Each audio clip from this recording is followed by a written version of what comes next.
ఒకప్పుడు చైనాని ప్రోత్సహించింది అమెరికా రష్యాని దెబ్బతీయడం కోసం. ఇప్పుడు కూడా వీళ్ళిద్దరి మధ్యన ఆ ఇంటర్నల్ అండర్స్టాండింగ్తో భారత్ జోలికి వస్తున్నారా?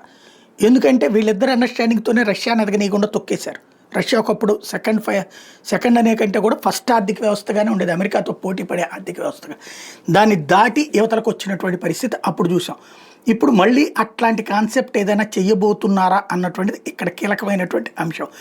ఎందుకయ్యా అంటే ఇందులో ఉన్నటువంటి అతిపెద్దదైనటువంటి వ్యవహారం వచ్చేటప్పటికి వాస్తవాన్ని పక్కకి మళ్లించేటటువంటి చర్య.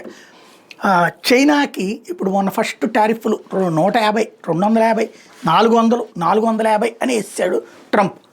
ఆ తర్వాతన మళ్ళీ ఇది టెక్నాలజికల్ ఆస్పెక్ట్స్కి మినహాయింపు అన్నాడు. ఇప్పుడు 15%, 19%.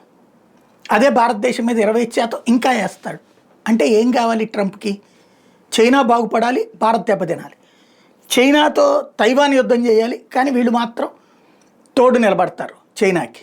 అంటే మనమేమో రష్యాని దెబ్బతీయడం కోసం, అంటే ఉక్రెయిన్ మీద యుద్ధం చేస్తున్న రష్యాని దెబ్బతీయడానికి మనం ఆయిల్ కొనకుండా దానికి తోడు నిలబడి, అదే చైనా ఇప్పుడు రష్యా దగ్గర నుంచి ఆయిల్ కొంటుంది కదా, అదే చైనా రష్యాలో ఉన్న అన్ని మినరల్స్ కొంటాం, మీరు దిక్కున్న చోట చెప్పుకోమంటుంది. మరి దాని మీద ఎందుకు వేయట్లేదు టారిఫ్లు?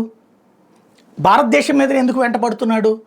ప్లస్ అక్కడ దాని మీద ఇంతకుముందు వేసిన టారిఫ్లు కూడా తగ్గించేసుకున్నాడు. అంటే పైకి ఒక మాట, లోపల ఒక మాటనా? విధాన నిర్ణయాలు అన్నటువంటి వాళ్ళ ఇష్టం, వాళ్ళ దేశానికి సమ్మతి తీసుకోవడం.